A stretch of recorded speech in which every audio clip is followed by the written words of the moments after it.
welcome to Washington. I'm Brett Baer. Breaking tonight, the southern border crisis at the Texas border is about to get worse because of a southern border crisis at the Mexican border with Guatemala. That is the entry point for thousands of migrants hoping to make their way into the U.S. Correspondent Griff Jenkins is in Tapachula, Mexico tonight. Good evening, Griff. Good evening, Brett. Mexican officials here say they've never seen anything like this and that it dwarfs what we saw in 2019 when we covered the caravans who came through here. Now, a staggering number of migrants are struggling to get out.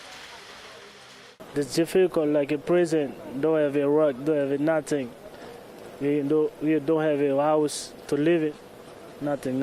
Officials here say as many as 10,000 Haitians are stuck in Tapachula, applying for refugee status and work permits, biding their time, waiting to head north to the U.S. A lot of people Haitian living in Mexico, in Tapachula, but it's not the destination. The destination of all the people Haitian is in United States. It's overwhelming Mexican officials who say that so far this year, they've received over 77,000 migrants, which is already more than all of 2019.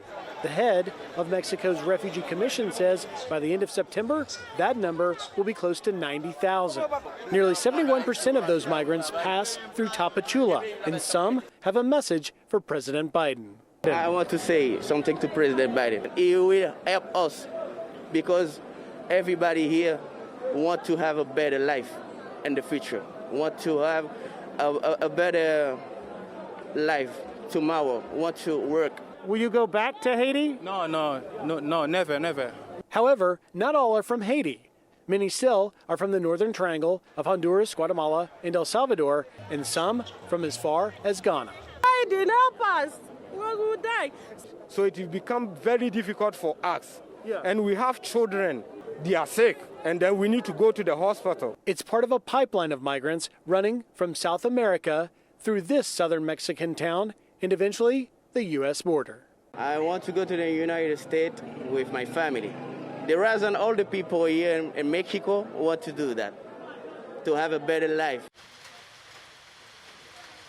And Brett, Mexican officials here in charge of refugees in the state of Chiapas say they are preparing for an onslaught of as many as 15,000 confirmed migrants in South America, many Haitian, many in Colombia on their way here. So much so that officials tomorrow morning are opening up a soccer stadium to deal with the overwhelming numbers. Brett? Griff Jenkins in southern Mexico tonight. Griff, thank you. Hey, Sean Hannity here. Hey, click here to subscribe to Fox News YouTube page and catch our hottest interviews and most compelling analysis. You will not get it anywhere else.